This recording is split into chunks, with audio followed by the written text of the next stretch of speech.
ከዚህ በመቀጠል ደግሞ ራስ አርበኛ ደረጀ በላይ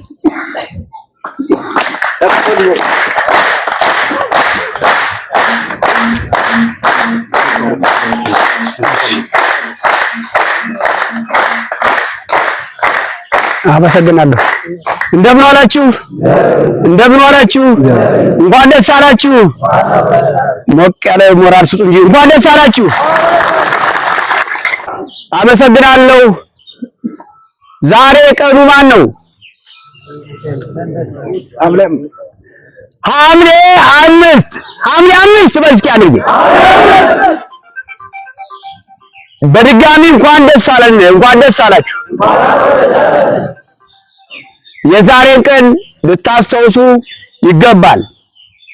ዛሬ ሐምሌ 5 አማራን ቀስቅሶ ያስነሳ ጎንደሬው የነበረበትን ጭቆና የነበረበትን ግፍና መከራ ለ27 ዓመት በተወሰኑ ግለሰቦች አማራ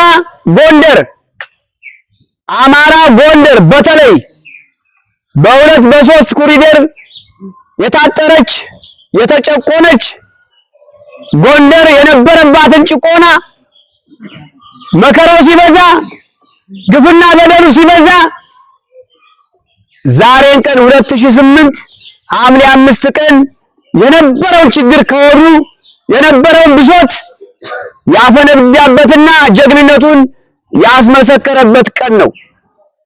በድጋሚ እንኳን ደስ አላችሁ። ይሄን